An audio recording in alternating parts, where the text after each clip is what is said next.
Allô, ici Olivier Gagnon. Et Josiane Mailloux. Bienvenue à Pas sorti du bois.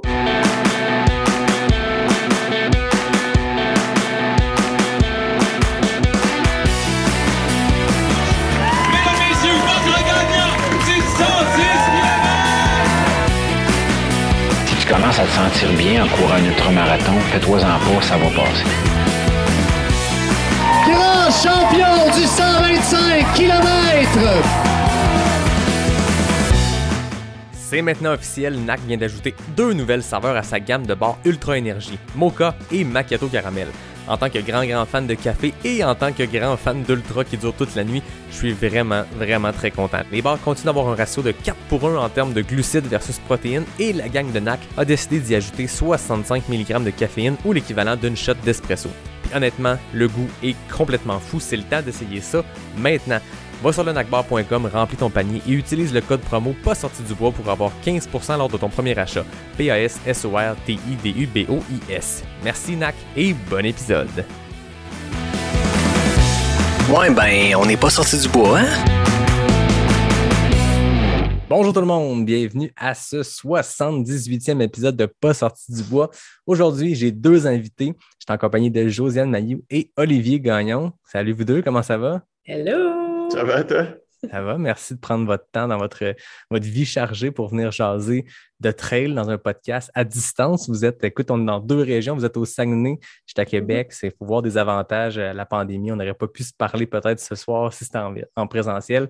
Les joies du virtuel, on est là, on va jaser de trail. Je pense que ça va être très intéressant, puis merci à vous deux d'être là. Hey, ben, merci de l'invitation, c'est super cool. Je vois ton installation, tu as comme un gros setup, le micro et tout. C'est le fun parce que on a vraiment appris à connaître des gens à travers ton podcast. Puis c'est vraiment un plaisir aujourd'hui de pouvoir jaser avec toi. C'est votre tour, on va pouvoir vous faire connaître aux gens. Je pense que vous êtes des noms qu'on voit passer, vous êtes des chemises qu'on voit courir, mais je pense que ça va être le fun de découvrir les personnes derrière ça, derrière ce qu'on voit. Puis c'est le fun parce que l'année passée, puis je le dis, c'était par pur hasard, j'avais booké pour la première fois un couple qui était Julien Lachance, Joanie Desroches au podcast, puis à un moment donné, j'enregistre l'épisode un peu d'avance, puis dans mon horaire, ça tombe vraiment par hasard. La semaine de la Saint-Valentin, boum, j'ai un couple qui est là. Là, je me suis dit, ah ben là, ça, c'est de quoi qu'on va faire récurrent d'année en année. C'est pas une entrevue de couple, là. Je veux dire, on va pas vous demander on va pas rentrer dans le détail de votre vie, mais je trouve ça le fun d'accueillir un couple de coureurs, de coureuses dans la semaine ou à peu près à la Saint-Valentin, là, au moment de la diffusion, on va être le 9 février. Fait que les gens, ça pourrait être leur... Ils sont encore en confinement, ça sera une date, écouter ça, puis découvrir un couple. Un bon concept, c'est bon. Ouais. Là, je me suis fait une liste pour les prochaines années, je suis prêt. Oh shit! Faut juste pas que Ouais, c'est ça. ça se passe mal, là, tu sais. Ouais, c'est ça, je les enregistrerai pas un an d'avance, par contre. Non, c'est ça, une petite marche de manette. Est-ce que vous buvez quelque chose de votre côté? Oui! Yes, on a une petite bière du lac Saint-Jean qui s'appelle la Tente Tricotante. Une petite bière sûre, mais vieillie en fût de chêne. C'est écrit Chardonnay dessus. Non, fût de chêne. Chardonnay. Chardonnay. Bon, j'ai écrit les 2. Intéressant. C'est un beau produit. Local en plus.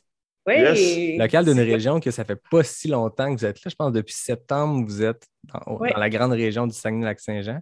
Comment vous trouvez la vie là-bas? Ben écoute, c'est sûr qu'on est natif de la région, les deux. On vient de Rivière-du-Loup. Mais dans les dernières années, on habitait à Montréal pour les études de travail. Donc, c'est sûr que là, d'arriver au Saguenay, qui est une région qui sensiblement ressemble à d'où on vient au Bas-Saint-Laurent, c'est le paradis. Puis il y a vraiment beaucoup de choses.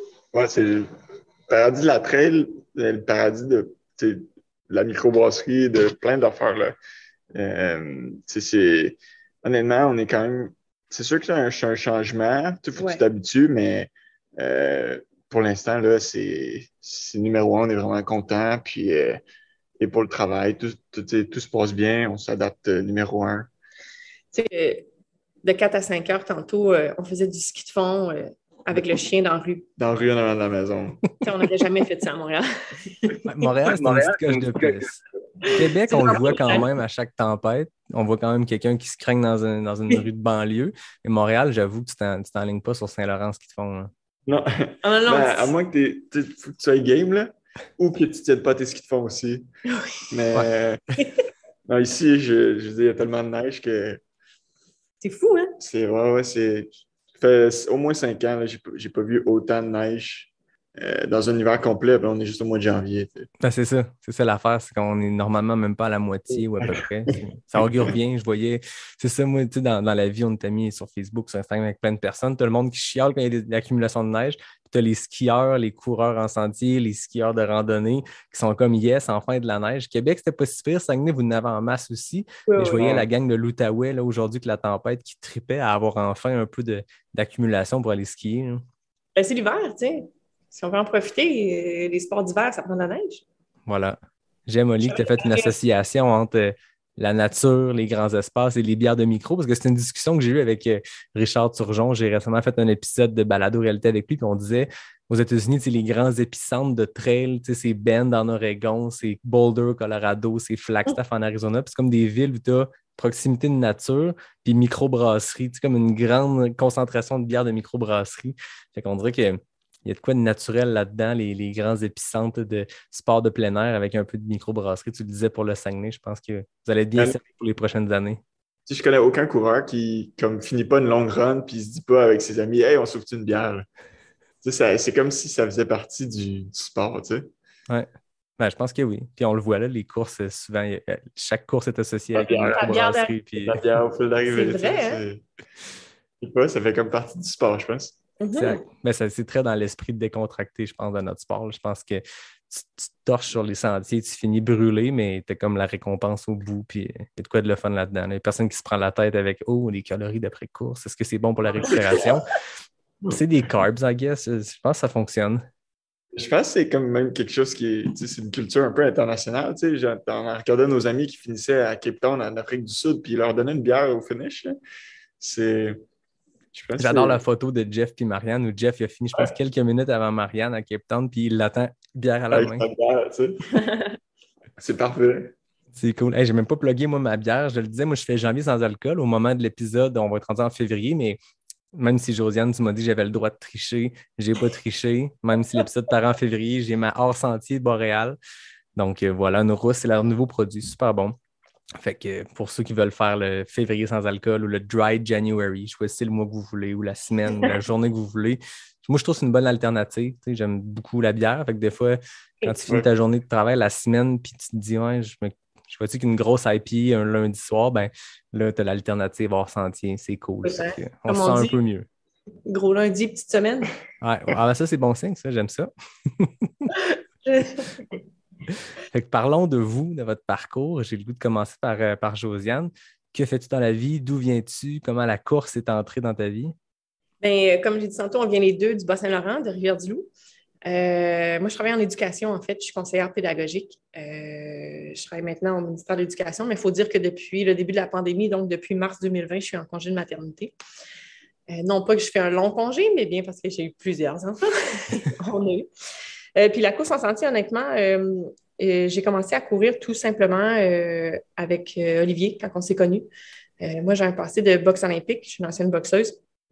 Et quand j'ai arrêté la boxe, ça me prenait un sport complètement tout aussi fou.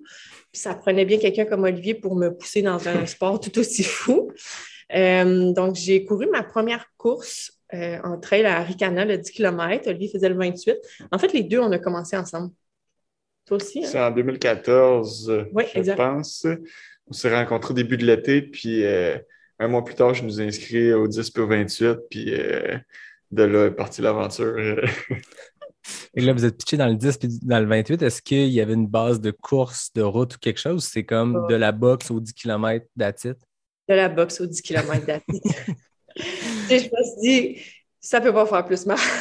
Ben, c'est bon, mais j'ai le goût qu'on explore ça parce qu'après 78 épisodes que je disais tantôt, je pense, 77, 78, j'ai pas eu, à moins que je me trompe, de coureuse boxeuse ou en tout cas de gens qui avaient ce background-là de boxe. Je trouve ça intéressant parce que c'est deux sports très différents, bien sûr, mais qui a quand même une intensité. Puis je pense que l'entraînement est très intense en boxe aussi, comme il peut l'être en course. Puis il y a quelque chose dans le rapport à la douleur aussi, que c'est deux sports qu'il faut savoir, je pense, bien flirter puis apprivoiser la douleur.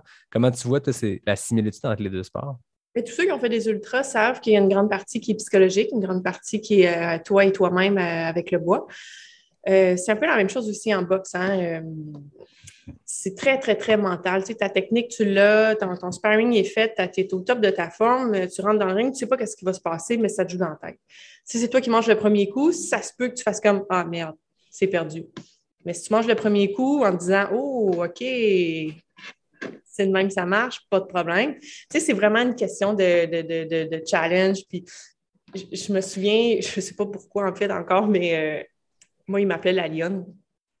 Parce que je suis un tempérament qui n'est pas très agressif dans la vie. Je suis quelqu'un quand même souriant, pas du tout boxeur tatoué comme on pourrait l'imaginer. Quand j'embarquais dans un ring, le trip des photographes, c'était de prendre mes yeux en photo parce qu'il y avait du feu dedans.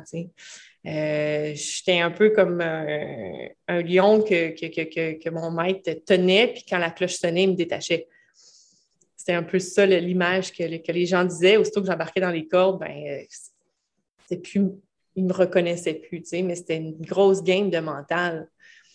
C'est sûr que le but, c'est pas d'intimider, mais un peu comme quand tu vois un ours, il faut que tu aies l'air grand. C'est vrai. En boxe, c'est ça aussi. Si tu t'es courbé, tu as peur, tu ne bouges pas, comparativement à si tu es mobile, tu te déplaces rapidement, puis que tu montres que tu es bien réveillé, écoute, ça peut peut-être te donner un petit coup de main là, pour la suite des choses.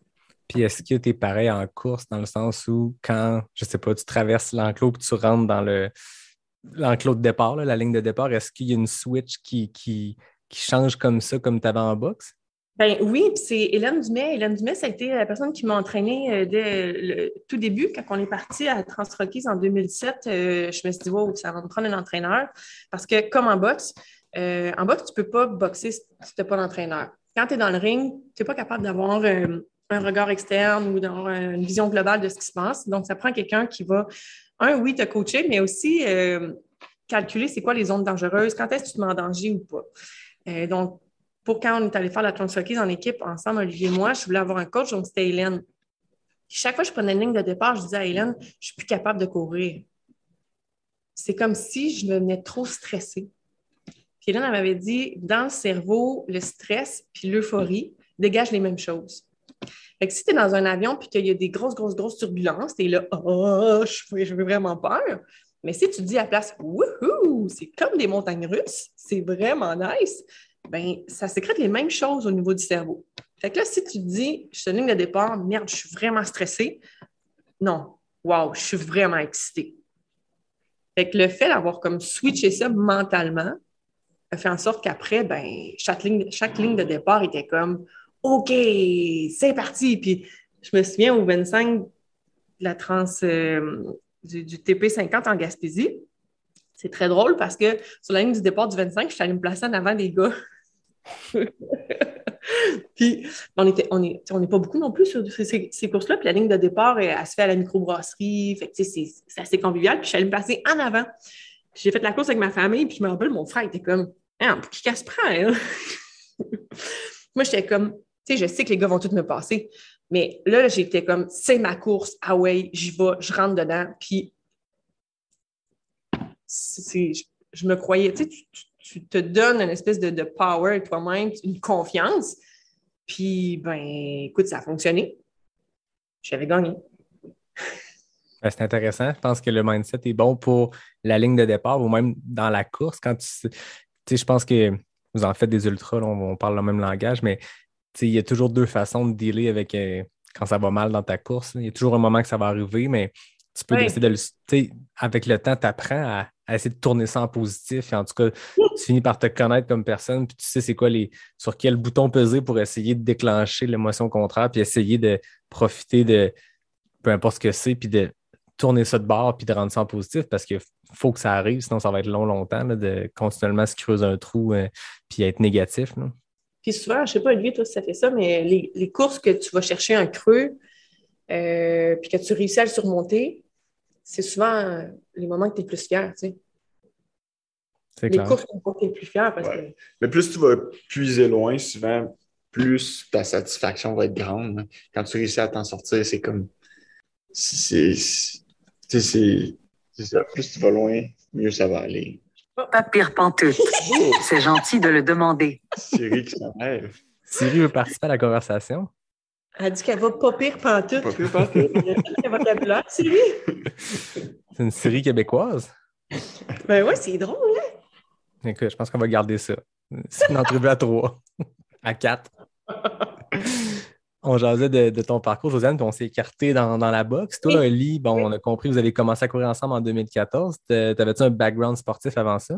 En fait, moi, j'ai joué au hockey jusqu'à temps que je déménage à Québec pour l'université. Fait que mon background, c'est de joueur de hockey. Là, fait que comme j'avais jamais fait vraiment de course à pied, là, en tout cas, du moins au Bas-Saint-Laurent, je peux pas dire que les joueurs de hockey font bien du jogging pour cette forme là. À l'université, mes premières années d'université, je peux pas dire non plus que j'ai été vraiment sportif. L'été qu'on s'est rencontrés, moi puis Josiane, avec mes colocs, on avait décidé de s'inscrire à un triathlon. Fait qu'au début de l'été, j'avais fait le triathlon à distance olympique à Drummondville. Puis c'est vraiment la course, en fait, que la partie des 3 sports que j'avais le plus aimé. Je suis vraiment pas un cycliste. Fait que, ça avait pas, j'avais pas fou l'accrocher là-dessus, mais j'avais quand même aimé la fin avec la course, puis c'est là que ça l'avait le mieux été. Fait qu'après, quand je nous ai inscrits à Arcana, ça fut le début de dans nos débuts de course, en fait, là. Puis par la suite, je suis resté accroché à la course de trail. Mais on est des skieurs aussi depuis qu'on est jeunes. Fait que quand on a commencé la course de trail, mais là, on a découvert le skimo, le ski de montagne. Là, c'était comme une façon d'allier autant le ski alpin que la course. Fait qu'on a rapidement aussi switché là, à ça pour l'hiver. Fait que, c'est pas mal les 2 sports que... Mais non, j'ai pas de background de cross-country ou de rien là, au niveau de la route. Ça a commencé avec un 28 de trail. Ça a commencé fort quand même. Les deux, ça a commencé fort. Un 10 de trail, un 28 de trail, écoute, c'est une bonne entrée en matière. Puis la preuve, c'est que c'est arrivé en 2014. On est 8 ans plus tard, puis vous êtes encore dans le trail. Fait que ça a l'air d'être une bonne introduction. C'était pas trop pire. On a été quand même graduel, les deux. Les deux, on n'a jamais couru des 100 miles. Je pense qu'on a commencé doucement, puis on s'est acclimaté un peu. Puis c'est sûr qu'après ça, un peu comme tout le monde, tu as le goût d'allonger les distances, puis c'est un peu ça qui se passe au fil du temps. Là. Il y a plein d'autres. Dans votre parcours, en regardant, je suis allé faire mes petites recherches, c'est que souvent des athlètes qui gagnent des courses, tu regardes les noms qui ont gagné des courses cette année, c'est des gens qui soit qui ont un gros background sportif, ou quand ils se sont mis à la trail, ça a comme été, boum, ils sont arrivés par la grande porte, puis on dit « Tassez-vous, ma gang, j'arrive, puis je gagne des courses. » Puis les deux, vous avez une progression beaucoup plus de mid-packer modeste à justement gagner des courses. Puis je me permets de le dire parce que, je veux dire, récemment, vous avez chacun gagné des courses. Tu le disais, Josiane, tu as remporté le TP50 en Gaspésie à Percé en 2019. Oli, première place Gaspésie 54, UTHC 65. Vous avez eu du succès en course, ce que peut être du succès en trail au Québec, dans le sens que vous avez gagné des courses, vous avez bien performé. Mais on recule vos premières courses, puis c'est très dans le mid-pack. Puis je trouve ça le fun. Je dis pas ça, c'est pas négatif comment je l'amène. Au contraire, je trouve ça vraiment le fun. C'est comme une introduction on découvre le sport, on prend nos aises, puis à un moment donné, j'ai l'impression qu'il y a eu un genre de déclic entre Oli, ton 65 Arikana 2015-2016, dans le top 50, top 30, puis à un moment donné, boum, l'année d'après, 2e place QMT 50. C'est quand que vous avez senti, je ne sais pas, Oli, si tu veux y aller, ce déclic-là, ou en tout cas, est-ce qu'il y a eu une compréhension de comment s'entraîner, puis il y a eu un déclic? Un peu, mais en fait, depuis le début, notre dicton, c'est beaucoup genre constance, puis progression, constance, persévérance. Fait que, tu sais, on prend jamais comme des gros off-season. On court comme à l'année longue, mais sans jamais faire des trucs de fou non plus. On n'a jamais vraiment fait des millages de débiles. Ça a toujours été progression. Fait que, dans les premières années, on courait de façon... Quand tu n'as pas un background de coureur, tu ne peux pas partir et courir 150 km par semaine. C'est sûr que tu peux le faire quelques semaines, puis peut-être que tu vas gagner la course d'après, mais tu ne pourras pas faire ça à l'année longue. Fait que dans nos premières années, on courait 30, 40 km semaine, puis là, ça a progressé d'année en année. Puis, c'est sûr que cette progression-là fait en sorte que d'année en année, ben, ton niveau de course évolue. Puis je pense que, tu sais, on a plein d'autres défis aussi au travers de nos vies, tu sais, le travail, les enfants qui ont fait en sorte que, tu sais, on ne peut pas abuser non plus, abuser des bonnes choses. Mais c'est ça, tu sais, c'est vraiment constance là, qu'on essaye de... C'est sûr que ça donne le goût, tu sais, tu regardes les Strava des autres, qui est comme, aïe, check lui, qu'est-ce qu'il a fait, là, puis là, Olivier sourit.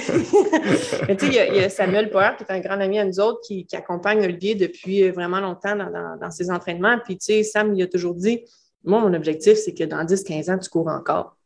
Puis là, tu vois, ça fait 8 ans. Quoi. Ça fait 8 ans. Puis tu cours encore. Mission accomplie. On en voit beaucoup des gens, puis c'est plate, mais des gens qui passent comme des étoiles filantes je pense dans n'importe quel sport, mais en trail, bon, c'est notre sport, fait on les voit aller, des gens que, boum, 1 an, 2 ans, des grosses saisons, du monde super intense qui font justement le gros volume rapidement, puis à un moment donné, t'en entends plus parler, puis t'apprends qu'ils ont été blessures par-dessus blessures, puis ils se sont tannés, tu sais. C'est sûr qu'à court terme, c'est une recette qui va gagner, là. Mais tu ne peux pas t'offrir ça longtemps en évitant les blessures. Fait que c'est des choix à faire, là, rendu là. Tu sais, je refais un autre parallèle aussi avec la boxe. Tu sais, il y en avait plein des boxeurs qui venaient s'entraîner au club, puis 3 semaines après, ils voulaient faire un combat. Mais tu sais, moi, je me suis entraînée 1 an avant de faire mon premier combat. C'est un peu la même chose entre elles. Tu sais, le parcours, des fois, il est intéressant. Tu n'es pas obligé de juste faire des courses ou tu n'es pas obligé de juste faire des longues distances. Tu sais. La course à pied nous a amené à se faire un cercle d'amis qui est incroyable, qui nous permet de faire des activités, puis des épopées, des aventures à tous les week-ends, habituellement, hors COVID, bien sûr. Mais en même temps, non, on peut continuer parce qu'on est à l'extérieur. Ouais, on peut se voir dehors. Donc, l'idée aussi, c'est de pouvoir faire toutes ces choses-là. Puis, j'entendais Lynn Bessette le dire dans ton podcast, puis Marianne Hogan, une de nos amies aussi, l'a toujours dit, l'idée, c'est d'être assez en forme pour être capable de sortir n'importe où, n'importe quand les week-ends, tu sais. Ah oui, exact. C'est la meilleure chose à faire. On fait ça pour ça. Tu ne peux pas que t'entraîner tout le temps. Il faut que tu aies des runs d'entraînement qui sont en fait des runs de plaisir, des runs de fun, puis des aventures. Hein. Exact. Puis si tu n'as pas le fun à faire ton parcours de training, tu ne t'offres pas dans le sport. Il faut que tu aies plus de. Il faut presque que tu aies plus de fun à t'entraîner qu'à faire la course. Là. Parce que des courses, tu vas en faire 3, 4, 5, 6 si genre tu abuses un peu dans ta saison. Tu trouves plus de plaisir à t'entraîner, mais c'est là que tu vas être capable de t'offrir dans le sport puis à la limite même te rendre loin. Là. Mais en même temps aussi, tout ça, là, c'est vraiment différent d'une personne à l'autre. Ouais, nous, c'est la recette gagnante qu'on a. On ne se le cachera pas, Olivier a un gros travail. Il travaille beaucoup d'heures par jour, je veux dire. Fait que lui, ce qui est facile de s'entraîner, c'est de faire du commute. Je sais pas, ça fait 6 ans, je pense qu'il va travailler à la course. 60% de mon entraînement, peut-être. Oui. Donc, c'est sûr que pour nous, c'est ça la recette gagnante. Puis, en ayant un mode de vie actif, on a un cercle d'amis actif, on a des gars, on a un chien actif. C'est sûr que ça demande d'être un petit peu en forme tout le temps. Fait qu'on ne peut pas se permettre de soit prendre des off-season trop longs ou de se blesser. Puis tu sais, je veux dire, à tous les matins, Olivier part à la course, le petit de 18 mois s'en va dans la fenêtre, puis il fait « Go, go, go, go, go! » Je veux dire, tantôt, il a embarqué ses skis, puis il voulait aller skier.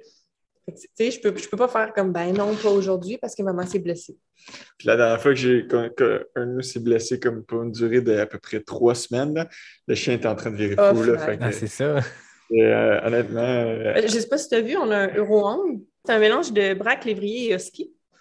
Ils ont mélangé le lévrier pour la vitesse, le braque pour la folie, l'énergie, le husky pour l'endurance. Il y a plusieurs coureurs, là, comme Sarah Bergeron-Larouche vient aussi là, d'en adopter un. Plusieurs coureurs qui en ont. C'est des chiens sportifs. Pour courir, hein? Fait pour courir. C'est un chien fait pour courir. Là. Je l'amène facilement pour une run de 50 kg dans le bois. Là, puis, je me pose pas de questions sur elle va-tu être correct, elle va-tu toffer, aucun problème. 50 kilos. Oh, sans problème. Aïe, aïe. À son dernier rendez-vous chez le médecin, c'est ça, elle avait un petit peu engraissé, puis, chez le médecin, chez le vétérinaire, excusez. Elle avait un peu engraissé, puis là, elle était comme, ouais, peut-être, est-ce que vous faites de l'activité physique? Je suis comme, OK, sérieux, présentement, son volume, c'est environ 100-110 km/h. Elle était comme, ouais? OK, je pense que c'est correct. Wow! Fait que, ça aussi, ça fait en sorte que, ça pardonne pas. Elle, à chaque jour, elle doit sortir. Ouais. Ah oui. Donc, on ne peut pas se permettre d'être blessé, on ne peut pas se permettre d'être fatigué. Donc, veut pas, nos entraînements, nos plannings d'entraînement jouent un peu autour de ça aussi. Oui, je pense que quand on recherche ça, c'est-à-dire avoir du fun, pouvoir se lancer dans n'importe quelle aventure, puis ça fait qu'on ne se met pas nécessairement dans le rouge continuellement non plus, parce que je pense qu'il y a un type d'entraînement qui fait que tu peux faire de l'intensité sans arrêt, mais ça t'expose quand même un peu plus de blessures si tu ne te laisses pas de break ou si tu es en intensité tout le temps. Alors que si tu veux, justement, comme le disait Lynn Bessette, comme vous le dites là, être capable de, comme, à pied levé, sauter sur n'importe quelle occasion d'aller jouer dans le bois avec des amis, accepter n'importe quelle invitation, il faut justement pas trop traîner de bobo. Donc, il faut y penser dans notre volume, il faut y penser dans notre type d'entraînement pour se laisser une chance. Puis c'est là que le fun embarque aussi. Là, c'est le fun, des fois, se pousser en intervalle, mais c'est le fun aussi partir, puis pas regarder la montre, rien regarder, puis juste comme profiter du paysage, faire du volume facile, puis avoir aucune pression, puis juste arrêter quand le point de vue est beau, puis that's it. Mm-hmm. Oui, c'est clair. On parlait de ton travail, Olivier, tu es chirurgien, c'est ça? Exact. C'est beaucoup d'heures de travail, j'en doute pas. Beaucoup d'imprévus, beaucoup d'urgences. Si tu veux les détails exacts, je suis chirurgien vasculaire. OK. Les gens ne savent vraiment c'est quoi le vasculaire. Fait que c'est un peu comme si j'étais un plombier du corps humain. Ça ressemble à un chirurgien cardiaque, mettons. Parce que je fais des pontages, je débouche des artères. Bon, s'il y a quelqu'un qui écoute ton podcast qui est vraiment dans le domaine, il va me dire il n'y a pas rapport, lui, un chirurgien vasculaire puis cardiaque, c'est pas pareil. Mais pour monsieur, madame, tout le monde, ça se ressemble vraiment beaucoup. Oui, c'est ça, il faut se fier. Si dans les gens qui écoutent, il y en a une personne qui fait hey, il n'y a pas raison, on saura que lui c'est un expert, les autres, ils vont OK, c'est un plombier du corps. Ouais, exact. Pour m'écrire, là, je vais lui dire que c'était pour monsieur, madame, tout le monde. Ah oui, c'est ça. Mais c'est ce que j'aime aussi dans votre parcours. Moi, depuis que je suis arrivé en trail, à un moment donné, je pense que Josiane, on s'était croisés en Gaspésie par hasard en 2019. J'étais là avec des amis, tu étais là, puis tu finis par suivre des gens sur les médias sociaux, puis moi, je vous suis, puis vous êtes beau à voir dans vos aventures, puis tout. Puis ce que j'aime de votre parcours, c'est que vous avez une vie super active. Vous avez les études, vous avez le travail, vous avez 2 jeunes enfants. Puis vous le montrez, cette espèce de vie-là, justement, qui va à tout à l'heure, puis vous réussissez à squeezer les entraînements, chacun de votre bord à travers ça. Puis c'est ça qui est impressionnant. Puis c'est ça qui donne, en fait, espoir à des gens qui n'ont peut-être pas encore d'enfants ou qui ont peut-être des vies en ce moment pour X raisons plus tranquilles, puis qui savent qu'à un moment donné, ils vont avoir des enfants, ils vont avoir la job, ils vont avoir des obligations, puis de se dire, c'est possible de continuer à s'entraîner comme on veut. Je suppose que ça amène son lot de logistique et de complexité d'horaire. Comment ça se passe de votre côté? C'est des choix qu'on fait en tant qu'humain et en tant que famille. Il y a, je ne sais pas si ça fait ça, Yannick, mais si quelqu'un me dit « Tu ne seras jamais capable de faire ça », t'as-tu comme la réaction de dire comme « Ah, OK » ou de faire comme « Ah ouais, je vais te prouver que je vais le faire. Ouais. Je prends le temps de raconter une anecdote que je n'ai jamais eu le temps de raconter en 78 épisodes. Je vais y aller vite parce que c'est votre épisode. Mais à un moment donné, moi, je commençais à courir un peu plus. Je faisais des courses à obstacles. Il y a beaucoup de coureurs de trail qui viennent un peu de tout ça. Tu te crains quand t'as mis, tu vas faire une Spartan Race, tu sautes par-dessus le feu, puis à un moment donné, tu te tannes de faire du CrossFit, que tu veux faire de la course pure. Puis je voulais builder up un peu plus vers, à ce moment-là, plus de la route, mais de l'endurance, des 50K de trail. Puis il y avait un kiné que je ne nommerai pas, de toute façon, il n'est pas connu, qui m'avait dit « Ouais, mais tu n'as pas la shape du tout d'un coureur, ça ne marchera pas, tu ne réussiras pas à te rendre à ces distances-là. » Puis j'étais comme « OK, déjà, j'avais l'intérêt pour le faire. Maintenant, je vais juste le faire pour te le mettre d'en face. » Puis bien sûr, je ne l'ai jamais mis d'en face, je le connais pas, puis je n'y ai jamais reparlé parce que ça m'avait un peu dégoûté comme approche de dire « Tu n'as pas la shape naturelle d'un athlète d'endurance, fait que ça ne marchera pas. » OK. Finalement, c'est quoi la shape naturelle? Ouais, c'est ce que je me demande aussi, mais bon. C'est quoi l'étude scientifique qui porte ça? Tout ça, toute cette anecdote-là, juste pour dire oui, effectivement, quand on me dit ça se peut pas, tu as juste le goût de le faire de plus. Moi, j'avais le goût d'y envoyer une photo de ma boucle de Bromont pour faire Salut! Ben oui, tu sais, je venais d'accoucher de Florent du premier, puis... je pense qu'il y a un mois, là. Ouais, c'est ça, c'était l'été en 2020, puis quelqu'un nous avait dit comme ça, tu sais, sans malice, tu sais, c'était pas pour être méchant ou quoi que ce soit, mais vraiment comme, bon, ben là, c'est fini les montagnes, c'est fini les beaux sommets. Puis, tu sais, ça nous avait les deux quand même un peu, tu sais, on est deux jeunes, insouciants, on vient d'avoir un bébé, on est comme... ça tient un peu les jambes, là, au début, t'es comme, oh shit, feu, là, de quoi tu parles? Puis après ça, on s'est dit, ben non. Puis ça fait en sorte que quand on réussit à le faire, on est juste plus fiers. Ah oui, c'est clair.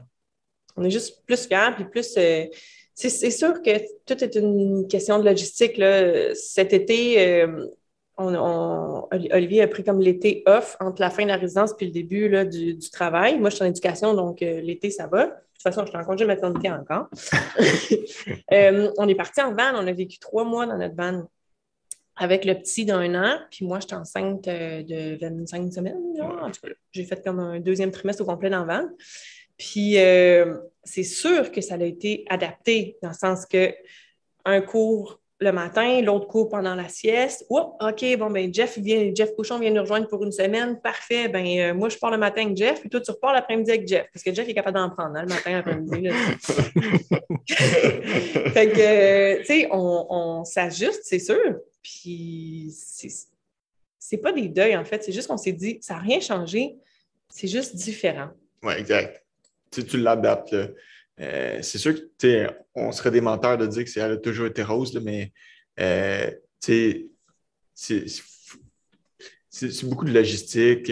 Tu réorientes, tu priorises des choses. Mais ça se fait super bien. Il faut juste que tu prennes le temps de le faire, tu prennes le temps de t'asseoir, d'en jaser. Puis, chaque sortie qu'on fait, on se dit comme ah, ben, gars, ça a moins fonctionné. Parfait. Ben, la prochaine fois, on va faire ça. C'est sûr qu'il y a des fois qu'on s'est planté, là. Souvent, oui. ça arrive. Mais après ça, on apprend, puis OK, la prochaine fois, on va faire ça. Puis la fois d'après, finalement, comme ah, c'était vraiment cool. Puis on voit les étoiles dans les yeux des enfants, puis tout le monde est super content, tu sais. Ouais, puis je pense que les enfants aussi, corrigez-moi si je me trompe, mais ça s'adapte aussi au mode de vie que tu lui proposes. Je veux dire, un enfant, quand on dit souvent c'est une éponge en termes d'éducation, mais aussi en termes de peu importe ce que tu y offres. Lui, votre enfant, il devait triper cet été en van avec papa, maman, puis il y avait quoi? Il y avait 1 an, vous disiez? Il vit sa vie, puis l'enfant s'adapte. Des fois, j'ai l'impression que les gens, des fois, se mettent peut-être des barrières parce que c'est la société? Des fois, je trouve ça ridicule comme terme, la grande société. Mais en tout cas, ce qui peut être proposé ou comme modèle familial typique ou comme un enfant, tu ne peux pas vivre en van pendant un temps. Oui, pourquoi? Un enfant, ça s'adapte. On a eu beaucoup de reproches et tout, mais Florent, il avait sa routine dans la van. Là. Il peut être couché à 7 heures pareil. Il y avait ses repas aux heures habituelles. Je veux dire, tu transportes tout avec toi là, quand tu es dans la van. Là, fait que même si tu décides d'aller à telle montagne, lui, il fait sa sieste dans la van. Tu traînes le lit. Il a fait ses siestes un peu partout. Puis comme tu l'as dit, les enfants, c'est des éponges. Fait que si le parent il est stressé, il est anxieux, ça va mal aller, ça ne marchera pas. Il y a des chances aussi que le plan ne fonctionne pas comme prévu, mais si tu es relax, tu y crois, puis que tu dis, puis ils comprennent aussi, là, on leur parle, on leur dit, on va faire ça, il va se passer ça. Puis ça peut très bien fonctionner. Je pense qu'on est les deux ont un tempérament assez chill, assez relax. Puis heureusement, je touche du bois, mais ça transparaît vraiment beaucoup sur nos 2 garçons. On n'a vraiment pas des garçons difficiles ou chigneux. Ou, ça fait en sorte que oui, on les amène un peu partout, puis ils sont juste vraiment contents. C'est rendu que maintenant, à 18 mois, il sort le sac de rando, puis c'est la grosse tempête émotionnelle si on ne sort pas. C'est parfait. Ben oui, c'est des éponges dans le sens qu'ils sont en train de tout vouloir gober notre passion aussi, tu sais. Ben non, c'est clair. Puis, fuck ce que les gens disent. Je veux dire, c'est super beau ce que vous venez de raconter. Puis, votre enfant, il vous remercie plus tard. Là. C'est drôle parce que tu parlais que tu avais vu notre story où on disait qu'on avait annulé notre fin de semaine en van parce qu'il faisait moins 50. Mais en fin de semaine, Florent, il nous demandait pour aller dans le camion parce qu'on y avait dit toute la semaine qu'on allait passer la fin de semaine dans le camion. Fait que là, il a fallu qu'on aille virer un petit 15 minutes dans le camion pareil en fin de semaine parce que On lui avait dit qu'on allait dans le camion, puis il voulait aller dans le camion. Fait que... Là, en fenêtre, puis t'es là, Mimo, Mimo. Ouais, c'est ça. Mimo, c'est camion, tu sais. Fait que c'était quand même drôle. Ouais, moins 50 ressenti, ça doit piquer un peu en van. Oui, ouais. Ça, c'est important aussi quand tu as des enfants de. Il ne faut pas non plus leur imposer ce que toi, tu veux absolument faire. Il y a des choses comme là, en fin de semaine, il faisait moins 51 ressenti au Mont-Valin. Sécurité avant tout, là. C'est ça. Olivier puis moi, tout seul, on l'aurait fait. Vraiment, on serait même cru drôle, là, puis on aurait eu du fun à moins 50, là. On aurait mis le chien en dessous des couvertes, puis... Sauf que là, avec des enfants, t'es comme, je ne vais pas leur imposer ça, c'est mon trip. Je le vivrai à un autre moment où, regarde, on va juste attendre qu'il fasse moins froid, puis on va le vivre en famille. Ah ouais, c'est clair. Est-ce qu'avec la logistique familiale, il y a moins de courses en couple parce que je suppose qu'un va courir pendant que l'autre? Est-ce que ça vous manque, ça? Parce que je suppose que vous entraîniez quand même pas mal ensemble. Bien, c'est sûr que depuis septembre 2019, moi, je suis enceinte. Ouais. Donc, c'est sûr que de mon côté, moi, ça a limité beaucoup les courses. Donc, ça a fait en sorte que j'ai été beaucoup plus présente pour les courses à Olivier. Donc, on a moins eu besoin de faire en même temps. Et le Transpercé 50 qu'on a fait, qu'on a couru les deux cette année. Toute notre famille était là et courait aussi différentes distances. Donc, ça a été beaucoup plus facile de... Ben, j'étais enceinte à ce moment-là, donc moi, je m'occupais de lui qui était dans mon ventre. Mais donc, ça a été plus facile Sa marraine était là, donc Karine de ma soeur a pu s'en occuper pendant qu'il y a eu comme un petit moment où est-ce que les deux, on avait à courir en même temps. Là. Mais oui, ça fait en sorte que là, c'est plus la famille va assister à la course de l'autre. Mais... c'est surtout les entraînements, je dirais, qui nous manquent, là, les longues sorties la fin de semaine. Ça, on les faisait pas mal tout le temps ensemble. Cet été, ce qu'on a pu faire, c'est que, mettons, j'allais faire une longue run ou des tempos sur la route, mais Josiane apprenait le vélo, puis elle me suivait, elle était enceinte d'à peu près 28 semaines, mettons. Fait que là, sur le vélo, elle était capable de faire du vélo à côté de moi. Fait que, ça pouvait un peu mimer le temps dans le temps qu'on s'entraînait ensemble. Puis là, dernièrement, on a recommencé un peu le ski de fond avec les deux gars dans le chariot, parce qu'on recommence un peu les sorties tout le monde ensemble.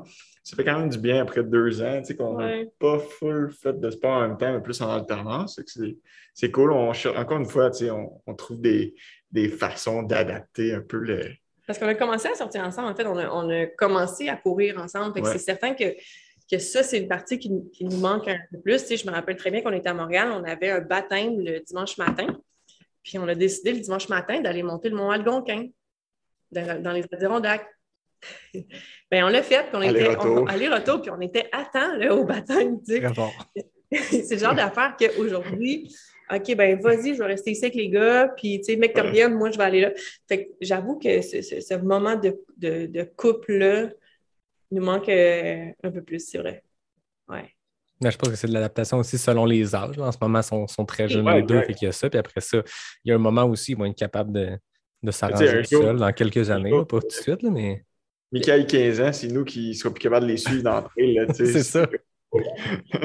Souvent, il n'y a pas longtemps, je disais à un ami, en fait, que je continuais à m'entraîner parce que je ne voulais pas qu'à 15 ans, je me fasse donner des rinces qu'on aille courir. Là, fait que je me garde en forme. Ben écoute, vous autres, vous avez commencé la course sur le tard, mais là, avec des parents coureurs, avec des aventures de van life dès leur très jeune âge, j'ai l'impression que, comme tu dis, dans 15 ans, ils vont vous semer dans les sentiers. Là. Ouais, ça va être dangereux. Là. Tant mieux, tant mieux. Je le disais tantôt, vous avez les deux été nominés au Gala La Racine d'Or qui avait lieu en décembre dernier. Il y a un sujet qui m'intéresse. En fait, les deux sujets vers lesquels je veux vous amener m'intéressent. Il y en a un, peut-être qu'on va rentrer un peu plus en détail. Commençons avec Olivier. Tu étais nominé pour le Trail Swag de l'année. Parle-nous de cette mythique chemise, parce que je pense que quand tu te mets à courir en trail au Québec, bon, tu t'en as regardé qui gagne des courses, puis là, tu vois ce gars-là arriver premier, deuxième, les cheveux longs et la chemise, tu détonnes dans le milieu de la trail, puis ça a été noté par les jurys de la Racine d'Or, parce que tu étais nominé contre David Jecker qui a remporté, mais c'est quoi l'historique derrière cette chemise de course? C'est vraiment drôle, puis c'est tellement banal, parce que ça date de longtemps, là, je pense que c'est en 2016. Ouais. Ou dans nos débuts en course, les grands coureurs, là, tu veux toujours être inspiré par quelqu'un. Puis moi, dans ce temps-là, c'était Anton Krupicka qui aimait bien son style. J'avais les cheveux longs, j'étais grand, j'étais comme « Ah, c'est cool sa chemise! » Puis un moment donné, j'étais juste de passage une fin de semaine chez mon père, puis j'ai dit « Hey, t'as pas ça, une vieille chemise? » Puis là, il me dit « Oui, pourquoi? » J'ai dit « Ah, je me chercherais une vieille chemise pour couper les manches. » Fait que là, il me sort une chemise, je prends un ciseau, je coupe les manches, je la mets, puis je m'en vais faire un jogging, puis il faisait vraiment chaud. Cette fois-là, quand je l'ai essayé, puis là, avec les grandes ouvertures, le vent, j'étais comme, hey, je suis bien tu sais, comme il fait chaud, je cours, je suis quand même bien dans la chemise, c'est confortable. Fait qu'à partir de ce moment-là, je me suis mis à la mettre juste, tu sais, dans les événements. Puis écoute, en 2017, à la Transrocky, je l'avais, puis depuis, je l'ai mis pas mal à toutes mes courses. Mais tu sais, c'est à partir de quelque chose d'aussi niaiseux que ça. Puis, en même temps, c'est le fun, tu sais, c'est la chemise à ton père. Ouais, c'est la chemise de mon père que je mets juste pour les courses. Ça Non, tu la mets pas pour aller faire l'épicerie. Non, pas pour l'épicerie. Je comprends qu'il y a un exemplaire. Hein. Il y a juste un exemplaire, puis j'ai jamais essayé d'en faire d'autres en plus. Là. C'est le seul et unique exemplaire qui existe. Puis, est-ce qu'il y a de la superstition un peu rendue là-dedans? Tu sais, j'allais dire ça pourrait avoir un truc de superstition, mais je suis comme tu sais pas que ton seul DNF, tu la portais pas. T'as raison. À l'île de la Je pense qu'il va commencer à avoir Tu disais qu'il n'y avait pas de superstition, mais là, on dirait que Josiane vient de mettre le doigt là-dessus. Là. Ouais, il va commencer à en avoir. En 2019, on est allé à l'île de la Réunion, la gang de la clinique du coureur. Puis Olivier a fait la mascarine. Puis tout le monde, on avait le même gilet. Tu sais, la clinique du coureur avait fait faire des t-shirts pour tout le monde. Puis ben là, tu as porté le gilet, puis tu as fait DNF. C'est la seule course. Effectivement, je pense qu'il y a quelque chose derrière la chemise. On risque de continuer à me voir avec la chemise. Mais après ce qu'on vient de dire, on dirait que t'es comme obligé. Là. Non, mais ça look vraiment, puis je trouve ça drôle. C'est un peu partie de mon, comment je dirais ça, de qui je suis un peu. Là, j'aime ça faire différent. Un chirurgien qui a les cheveux longs, de la barbe, t'en vois pas souvent. C'est pas mal tout ce que je fais dans la vie et comme souvent, j'aime pas ça faire comme les autres. Fait que quelque chose de différent. Puis la chemise est comme un peu. Le nombre de fois que tu t'es fait dire, là, il faudrait que tu commences à t'habiller comme un médecin. Ouais, c'est clair. Ouais, par des patrons ou des. Mais tu sais, souvent un peu à la blague, mais tu sais, jusqu'à quel point c'est une blague, tu sais. C'est pas vraiment des choses qui sont venues me chercher bien, là. J'ai pas changé pour autant. C'est comme dire, ouais, t'as pas une shape de course, là. Ouais, faut que tu t'habilles en médecin. Ouais, exact. C'est un peu bien vu. C'est un peu comme. Ouais. Ben, tantôt, Josiane, tu disais, quand on me dit qu'on peut pas le faire, j'ai le goût de le faire. Il y a quelque chose là. C'est un peu des rebelles, dans le fond. Oui, exact. C'est comme au bloc opératoire, mettons, tout le monde travaille avec des genres de souliers en caoutchouc, OK? Parce que, tu sais, mettons, si tu reçois du sang sur les pieds et tout, les souliers en caoutchouc, ça absorbe pas. Mais moi, j'ai jamais travaillé avec les souliers en caoutchouc. J'ai des five fingers. Puis depuis ça fait 6 ans, en fait, j'opère, je passe mes journées au travail avec les five fingers, puis ça l'a tellement fait parler de gens. Mais tu sais, les five fingers, tu mets dans la laveuse, tu mets ça en on avec ben du savon, puis ils sont clean le lendemain. Tu sais, ça fait le même travail que les. Ben oui. Mais je suis juste tellement confortable dans les five fingers, puis j'ai jamais voulu acheter des souliers de caoutchouc comme tout le monde dans tous les hôpitaux que je suis allé ont. Puis, tu sais, ça va tout dans le même sens un peu, là. C'est bon, mais on a vu au début de la pandémie aussi des compagnies d'espadrilles faire des dons à des blocs opératoires ou aux infirmières ou peu importe. On a vu On le faire. Bon, si Vibram entend parler de ça, sachez que des dons de Five Finger, il y a 1 heureux au Saguenay. Mais écoute, j'ai arrivé ici au Saguenay, il y a un anesthésiste aussi la première fois que je croise quelqu'un au bloc opératoire qui a des Five Finger. Ouais, je suis plus tout seul. Très fort. On parlait de la Racine d'or. Josiane, de ton côté, tu as été nominée pour le récit de l'année pour un texte que tu avais écrit sur Facebook qui s'intitulait « Courir enceinte », qui est super, le texte. Puis je pense que ça l'a parlé à beaucoup de monde. Puis je voulais t'amener un peu sur ce sujet-là parce que justement, j'ai l'impression qu'on entend plein d'affaires là-dessus. Puis comme dans n'importe quoi, comme dans la grande guerre minimaliste versus maximaliste, fais ce que tu files bien. T'sais. Si tu as des souliers qui te filent bien, mets-les, puis fuck les modes ou fuck ce qui se dit. J'ai l'impression que pour ça, il y a un peu ça de. On se fait à ton texte, il y a aussi le fait de faire ce que tu sens qui est la bonne chose. Mais parle-moi de comment ce texte-là t'a été inspiré. Il faut dire aussi que j'ai été très, très bien entourée par plusieurs professionnels de la santé tout au long de mes 2 grossesses. À ma première grossesse, en fait, j'ai fait de la haute pression à la toute fin de la grossesse. Ils ont déclenché le travail. Il y avait plus de bénéfices à sortir le bébé qu'à ce qui reste là.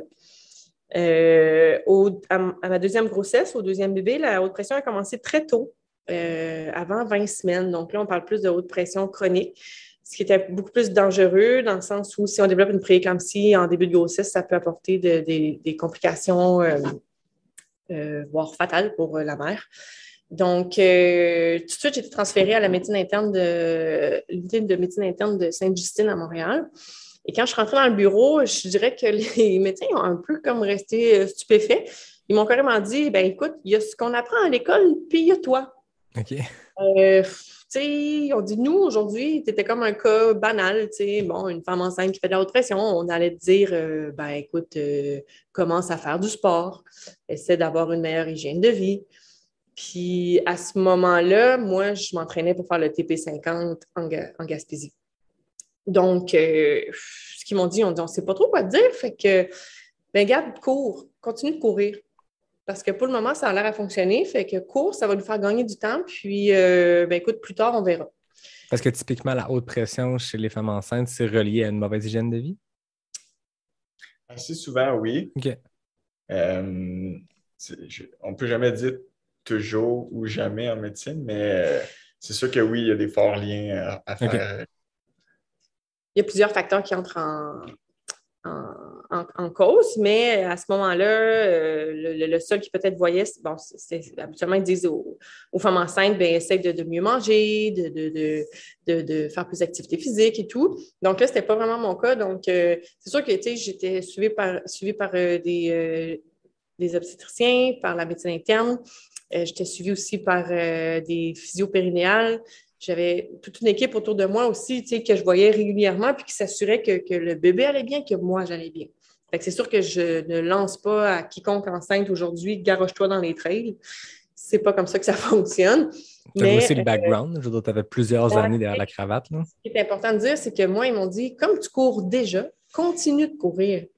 Puis, naturellement, quand tu es enceinte, tu vas un peu moins vite. Les descentes, tu prends un peu plus de précautions. Donc, écoute, je savais qu'il y avait un risque pour mon enfant si jamais je développais de la prééclampsie. Donc, ça n'a pas rentré dans l'oreille d'une source. Je me suis dit, ben regarde, moi, tu m'as dit de courir, que si je courais, je pouvais rendre ma grossesse à terme. Donc, mon bébé et moi, on pouvait s'en sortir en santé. Donc, je vais courir. Et c'est ça qui a fait que je suis restée active toute ma grossesse. On habitait dans Laval aussi, donc on a parcouru le Québec, parce qu'on bien sûr, on était encore en pandémie. Puis, c'est ça, j'ai couru le TP50 en Gaspésie. On a passé une semaine dans les Chic-Chocs. On s'est promené partout au Québec. Puis, tout ce que je faisais, c'était courir. Je m'écoutais. Les journées que j'étais fatiguée, j'en faisais moins. Souvent, quand on faisait beaucoup de dénivelé, je m'accrochais au chien pour que le chien il m'aide.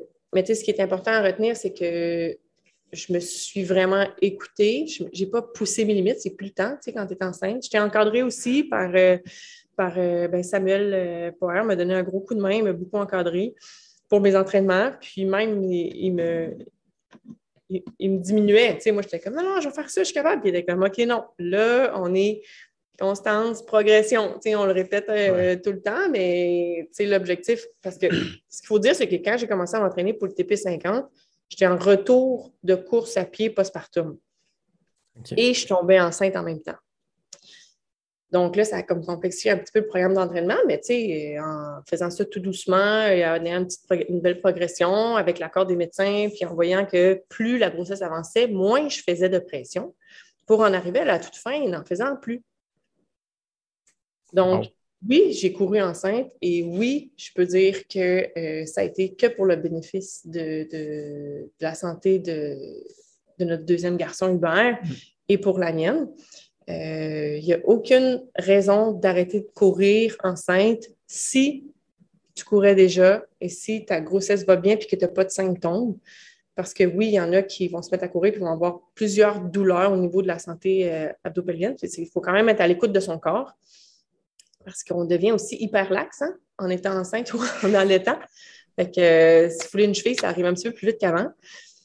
Donc, Et les petites chutes de pression aussi, là, Josiane a appris à se traîner 3-4 oh my bortons, God. les bornacs, un peu de tout, là. Ouais. Comme, même si c'était une petite demi-heure, là, c'était... Mais ça n'avait pas le choix. Je partais pour un jog d'une demi-heure. Je partais avec mon sac d'hydratation. J'avais des électrolytes, de l'eau, j'avais de la bouffe.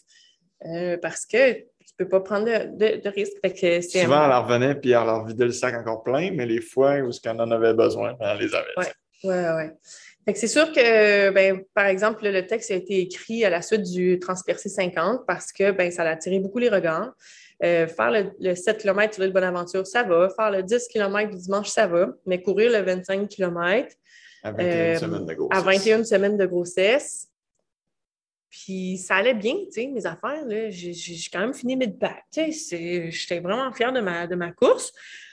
Ça a attiré des regards. Puis, tu sais, beaucoup de gens là, te regardent en plan de dire « mais elle est folle » ou « mais qu'est-ce qu'elle fait? C'est dangereux. » Les coups, tu sais, tout le monde disait qu'il se pétait à la tête, tu sais. Je me l'ai fait dire « ben là, les coups, il va se cogner à la tête. » Comme lui, il est dans l'espace. Ouais, il flotte, là. Ah, c'est ça. Il peut pas être comme plus coussiné. Là. Ouais. C'est peut-être les mêmes personnes qui disent que tu cours beaucoup, tu vas avoir mal. J'ai hâte de voir tes genoux à 60 ans. Oui, c'est ça, probablement. Voilà, ouais. Fait que c'est ça, tu sais, en étant vraiment bien entouré avec des spécialistes, puis vraiment des spécialistes qui s'appuyaient sur la littérature récente, oui, j'ai couru mes 2 grossesses, puis ici, maintenant, on est au Saguenay, puis à 35 semaines, je montais la tête du pic de chien. Tête de chien, oui. La tête de chien. C'est ça. Qui se trouve à être un 7 kg, 400-500 de dénivelé, puis à 35 semaines, là, j'aurais pu accoucher au top. Fait que je traîne mon médecin avec moi. C'est ça l'avantage. Toujours. Est-ce que la science évolue? Est-ce qu'il y a des études qui se font? Tu sais, y a-t-il quelque chose, y a-t-il des bonnes pratiques? Y a-t-il quelque chose qui en ressort ou c'est encore trop marginal puis il n'y a pas assez d'études? Ce qu'on lisait, tu sais, je dis on, puis tu sais, c'est souvent plus Olivier qui va lire les études scientifiques parce que c'est plus son domaine, là. C'est quand même quelque chose à lire, à défricher surtout. C'est que au niveau de l'impact, par exemple, une chute en course à pied, ça a beaucoup plus été étudié pour les impacts en voiture. Un accident de voiture, par exemple. Donc, un accident de voiture à haute vélocité, c'est certain qu'il y a un grand danger pour la mère et le bébé. Quand on court en trail, là, je m'excuse, mais on ne roule pas 50 km/h. Bien des fois, on pense qu'on vole, là, mais non, tu sais, donc ça n'a pas vraiment été étudié à savoir est-ce que la chute en courant, est-ce que... Par contre, ce que les études qu'on lisait, c'est que naturellement, la mère va faire plus attention en descente, va diminuer son intensité. C'est 80 ou 90 de ton VO2 max que tu peux aller. Puis, on s'entend, entre vous et moi, 90 de ton VO2 max, ce n'est pas tous tes entraînements tous les jours. Puis, c'est quand même rare que tu vas dans cette zone-là Encore plus en trail, j'ai l'impression. Tu sais, ça exact. reste que la trail, des fois, les paces sont une petite affaire plus lente que ça. Puis, il y a plus de variations. Fait que c'est rare qu'on est dans le rouge de même, à moins de vraiment faire un entraînement de giga-intensité d'intervalle en côte. Là. Donc, moi, ma limite, c'était est-ce que je suis capable de parler? Si oui, je peux rouler. Fait que tu as fait de la zone 1 pendant la grossesse, puis ça s'est bien passé. Ah, super bien. Puis ça a fait en sorte que les accouchements se sont super bien passés. Le retour s'est super bien passé. La récupération, tu sais, tu accouches pendant 5 heures, là, tu te dis, coudonc, c'était moins dur que le QMT 50. Ça a duré moins longtemps. Ouais, c'est ça. Fait que c'est sûr que ta récupération est meilleure parce que tu es plus en forme. Tout est comme plus facile. Tu sais, je veux pas, il y a une prise de poids qui vient aussi avec la grossesse. Donc, tout est plus facile. Puis la 2e grossesse, j'avais déjà un petit garçon d'1 an. On était en contexte de pandémie. Fait que c'est sûr qu'Olivier travaillait beaucoup par moment. Donc, c'est sûr et certain que le fait d'être en forme, pour moi, c'était la course à pied. Parce que c'est facile de faire. Il n'y avait pas vraiment d'impact négatif ou de contre-indication de la part des professionnels qui me suivaient. Fait que si maintenant il y a des filles qui écoutent, qui planifient être enceintes ou qui le sont enceintes, ce serait quoi, après l'avoir vécu 2 fois plutôt qu'une, ce serait quoi tes conseils Bien, c'est que les limites, c'est nous-mêmes qui nous les imposent. Le corps, il est vraiment hallucinant, honnêtement, là, de tout ce qu'on peut faire. C'est d'être à l'écoute de soi, de bien s'entourer. Puis, tu sais, à ma première grossesse, ben, j'ai arrêté de courir à 32 semaines. Puis à la deuxième, ben, ça a été à 36. Mais j'ai connu des filles coureuses dans mon entourage que eux, ça a été à 20 semaines. Puis, tu sais, il faut vraiment être résilient face à ça, puis l'accepter. Notre corps change. On se prépare à donner la vie. On va donner la vie. C'est pas banal. C'est certain que si tu cours avant puis que tu tombes enceinte à ton max de forme, il y a des fortes chances quand même que ça puisse perdurer tout au long de ta grossesse puis que tu puisses juste rester actif, en fait. Hein. C'est pas nécessairement de dire je veux courir puis faire une course à 38 semaines. C'est juste d'être actif. Ça va n'être que bénéfique pour autant psychologique que physique pour ton bébé et pour toi. Fait que d'être beaucoup à l'écoute de son corps, de s'entourer de vrais spécialistes, de pas. C'est sûr et certain que mon gynécologue, elle n'aimait pas ça. Mais elle ne se le cachait pas non plus. Elle n'avait aucune connaissance en course à pied. Elle était spécialisée en grossesse à risque. Elle dit, moi, j'ai aucune patiente qui court. Donc, c'est pour ça qu'après, je suis allée m'entourer vraiment. Je pense à Douanka Gendreau, qui est la formatrice pour la clinique du coureur, la physio. Je n'ai pas hésité à poser des questions, à faire des recherches, puis à y aller vraiment avec mes propres sensations. Puis à 36 semaines, je pense, la physio m'a dit, ouais, là, je pense que c'est assez. Donc, j'ai arrêté. Ben, c'est bon. Ouais. Merci d'avoir partagé ton histoire. C'est super intéressant. Tu parlais du programme de la Clinique du coureur. J'ai-tu vu que vous êtes ambassadeurs, je pense, les deux pour la Clinique du coureur. Il n'y a pas un programme même en ligne pour la reprise de l'entraînement après la grossesse? Il y a un programme de retour à la course postpartum. Okay. Puis ils ont même maintenant, pour les physios et tout le monde dans le domaine de la santé, ils donnent une formation même sur la course à pied chez les femmes enceintes. Le retour postpartum, là, ça change vraiment. Il y a de plus en plus de littérature sur le sujet, de données scientifiques, comme quoi c'est pas néfaste de faire de la course pendant puis après. Fait que, c'est beaucoup en train de changer. Puis la clinique du coureur, il travaille fort de ce côté-là. Puis justement, l'exemple de Josiane a beaucoup été utilisé là, jusqu'à, je pense, même à Chamonix en France pendant leur formation à l'UTMB. Là. Fait que c'est nouveau, mais oui, ça change beaucoup. Là. C'est drôle parce que c'est Mathieu, quand on l'a vu au mois de septembre, il dit j'assistais à la formation sur la santé pelvienne. Pelvienne chez les femmes, puis il dit là, la fille, elle raconte une histoire, puis là, je me dis elle parle de Josiane.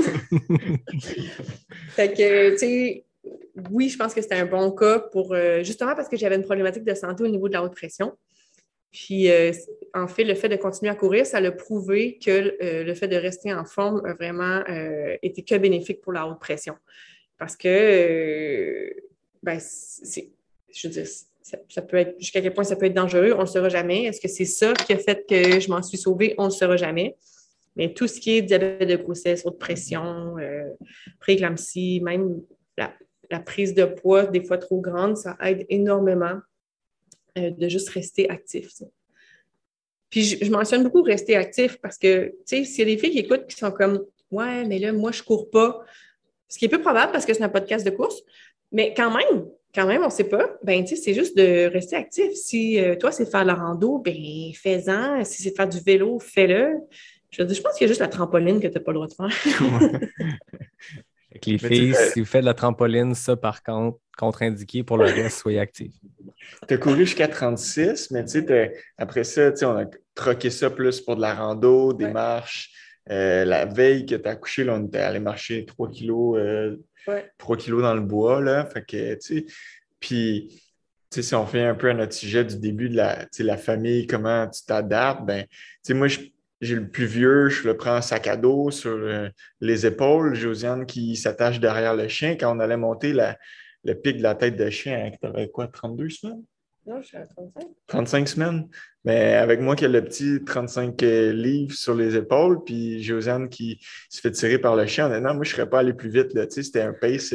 On a le même pace. On avait le même pace. C'était parfait. Là. Fait que, de cette façon, on a trouvé des trucs pour que tout le monde soit content, puis tout le monde avait comme son entraînement de la journée qui a été bénéfique, puis c'est des façons un peu de tourner les choses pour que tu puisses continuer à être actif, puis que tout le monde en profite, là.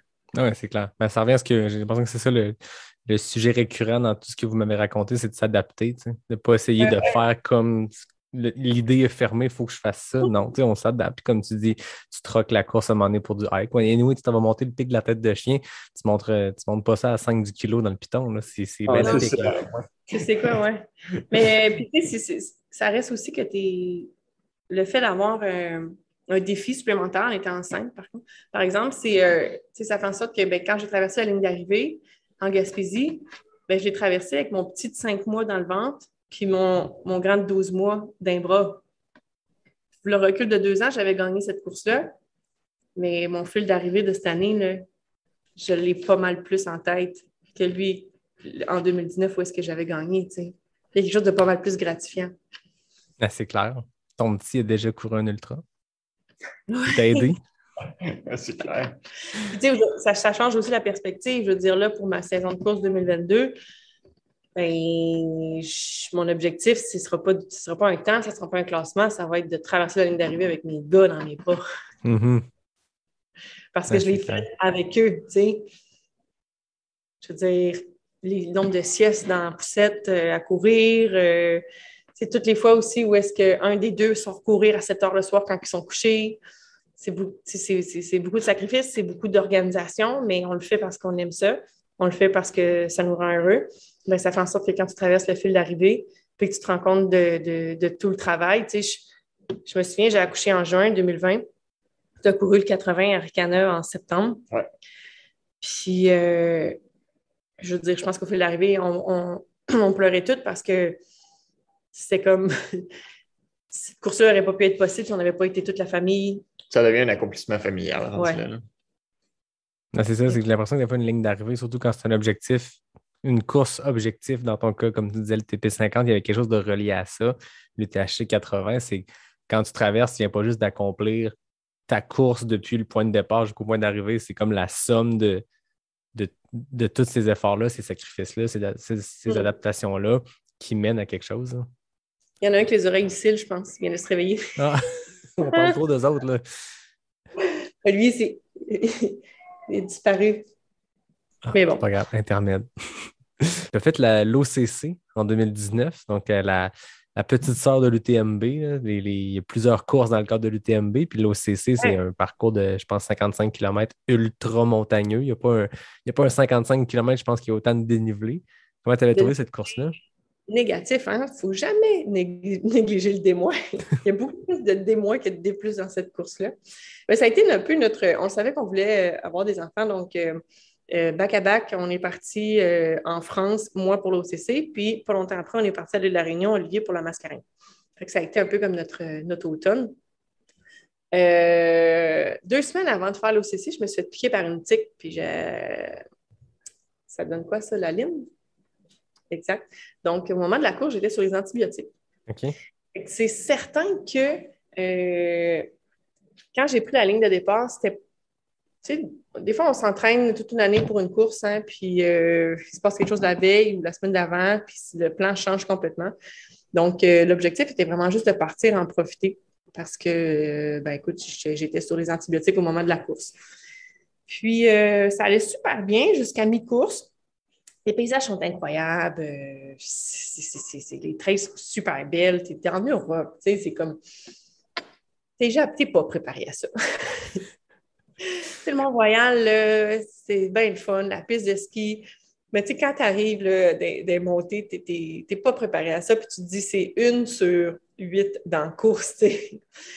Puis je pense à la mi-course, à un moment donné, je m'effondre complètement dans le champ. Puis après ça, quand on peut suivre notre course, j'ai perdu 300 positions. C'est pas banal, 300 personnes qui te dépassent. Ça veut dire que j'étais assis un bon moment. Je pense que c'est le plus dur, c'est le moral. Oui. Puis à ce moment-là, j'appelle Olivier. Puis je dis, là, ça va pas. Ça fait 3 fois que je vomis. J'ai mal au cœur. Puis c'était probablement des suites des antibiotiques que je prenais. Puis j'ai dit, ça se peut pas, là. J'ai dit, je pense que là, je suis sur un col, je vais juste descendre, pogne-moi là, puis, gars, écoute, c'est fini. Puis Olivier, il m'a répondu, bon, là, tu vas te lever, tu vas te prendre 2 gravoles, puis je t'attends au prochain ravito, puis tu repars. Puis, tu sais, t'es comme moi, hein, si c'est un médecin qui dit ça, sûrement que je suis pas en train de mourir, tu sais. Merci de ta compassion. Merci de ta compassion, mais en même temps, c'est ce que j'avais besoin d'entendre parce que quand je suis arrivée au ravito pour le voir, ben, tu sais, ça avait passé, j'allais super bien. Bon, j'ai pas été capable de manger le reste de la course, mais merci Brix à l'érable. Ça m'a sauvée. J'ai bu du sirop d'érable jusqu'à la fin de la course. Puis, j'ai rattrapé mes 300 positions. Ah ouais? Tu sais, c'est pas banal d'en perdre, mais c'est pas banal d'en gagner non plus. Ce qui a fait que je suis arrivée à la fin avec une énergie. Je venais de renaître. Tu sais, dans les ultras, il se passe plusieurs vies. Hein. On dirait qu'on naît, on meurt, on renaît, on remeurt. Puis, l'énergie, c'est en up and down. Puis quand tu réussis à dépasser ton down, ben écoute, ça en va vers le up, tu sais. Puis c'est ça qui est arrivé. J'ai vraiment terminé ma course de façon forte. Puis c'est ce que je retiens le plus. C'est quand tu traverses, comme on le disait tantôt, tu traverses la ligne d'arrivée, puis tu es comme, j'en ai tellement bavé, je peux pas croire que je me suis rendue jusque-là. T'sais. Puis de traverser la mythique arche de l'UTMB, tu sais, c'est quelque chose, là. Puis à ce moment-là, je me faisais chauffer les fesses par Pau Capel, c'est ça? Oui, c'est vrai qu'il est arrivé comme 1 heure après, je pense même pas. Ouais, c'était le temps j'arrive parce qu'il me dépassait pour moi. Tu aurais pu être sur les photos, tu sais, quand Pau Capel a gagné l'UTMB, tu as des photos partout de son arrivée, comme chaque année, comme les photos de Mathieu qu'on voit partout.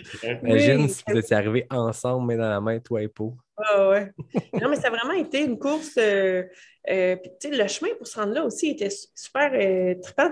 Après la Transrockies, en fait, en 2017, on s'est dit, hey, on s'inscrit à l'OCC. Puis, toute notre gang d'amis, là, Mathieu, Marianne, Charles, Thomas, Raph, on voulait. Je pense que presque tout le monde a mis son nom dans la loterie. Puis, je pense qu'il y avait comme juste moi, puis Matt qui était là. Fait qu'on a dit, bon, ben, on va y aller parce que si tu n'y vas pas, tu perds comme ta place dans la loterie. Puis, sauf que je me suis rendu compte que je n'avais pas les points. Donc, ça, c'était avant de m'inscrire. J'avais pas les points. Fait qu'on a carrément sorti la map de l'UTMB en se disant quelle course dans le monde donne des points. Mais quand tu es rendu fin octobre puis les inscriptions sont en décembre, c'est comme faut que tu trouves des points au mois de novembre. Là. C'est ça. Fait qu'on n'avait pas grand choix. Fait qu'on est parti en Espagne. À Murcia, en Espagne. Puis, il y avait un événement qui avait 2 courses en 2 jours. Fait qu'on s'était dit, si on fait les 2 courses, j'ai assez de points pour m'inscrire. C'est ça qu'on a fait. La première course, c'était quoi? C'était 20 km? C'était un 18 avec 1500 mètres de D+, le samedi, puis un 45 avec 3000 quelque chose le dimanche. Fait que là, ça te donnait assez de points en faisant les 2. Ouais. Puis, il fallait juste le faire en dessous d'un cut-off. Il y avait quand même les autres... Cut-off serré, là. Ouais. Ben, ouais, quand même. Parce que c'était comme 60% des gens, peut-être, qui réussissaient à faire le cut-off, là. Puis c'est un cut-off pour les points, en fait, de l'UTMB. C'était pas un cut-off pour la course, exact. Fait que écoute, on l'a fait, ça se super bien été, puis belle anecdote, là, sur la première course, le 20 km, lui, il dit « Écoute, moi, on la fera pas ensemble, cette course-là. » Je vais rester sur le 18, puis le 45, je vais te pacer pour t'aider à avoir tes points, parce que le cut-off était serré. Puis... Moi, espagnol, 0, OK? Je parle pas du tout espagnol. Puis je me disais, je vais partir loin quand même là, dans le pack. Là, en Espagne, en Europe, là, les gars vont être forts. Puis finalement, je dépasse, puis je dépasse, puis je dépasse. Pour finalement me ramasser comme à courir avec le 4e à 1 km du fil d'arrivée.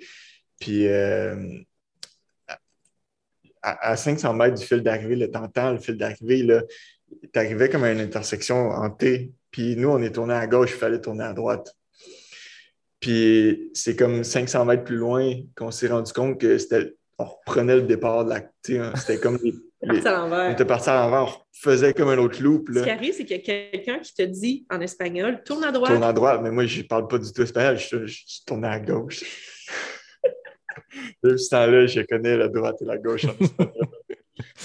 C'est ça votre conseil pour les gens qui voyagent. Apprenez la langue locale. Ah ouais, L'endroit où vous allez faire votre course. J'ai passé de 3 au 4e, là, je sais pas, j'avais fini où, à 11 ou 12e. Je sais plus. Tant qu'on vient d'abord qu'on vienne, il y a sur 18 kilos, les gens veulent des proches. Ouais, c'est ça, le pack n'est pas espacé. Là. Mais on a tellement ri de. Tout le monde te tourne à droite, toi tu tournes à gauche. Là. Chose qui arrive. Ouais, c'est drôle. Ça fait une bonne anecdote une couple d'années plus tard. Exact. Ouais, ben c'est ça, sur le coup, t'es un peu comme fâché, mais après ça, c'est drôle. La Trans-Rocky, vous avez fait ça en quelle année? 2017. En équipe? Ouais, on a fait le 6 jours équipe mix. Fait que, tu sais, il faut que tout le long de la course, en fait, tu restes, ils disent une minute de distance là, de ton partenaire. Mais dans le fond, il faut que tu cours à côté. Fait que c'est 200 km en 6 jours. Puis nous, il n'y a aucune règle après. Là. C'est juste qu'il faut que tu restes proche de ton partenaire. Fait que, en 2017, il n'y avait pas de règle.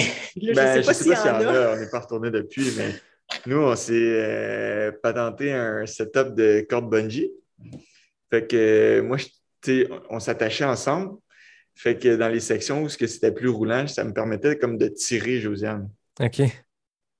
Fait que il y a même base, tu sais, ça nous donnait, ouais, c'est ça. Fait que moi, ça me freinait, puis elle, ça la tirait un peu. Bon, c'est pas ça nous donnait pas une minute du kilo, là, mais quand même. Il y a certains couples là, qui jouent autour des positions proches de nous qui étaient comme un peu jaloux du setup. Ah ouais? Ouais.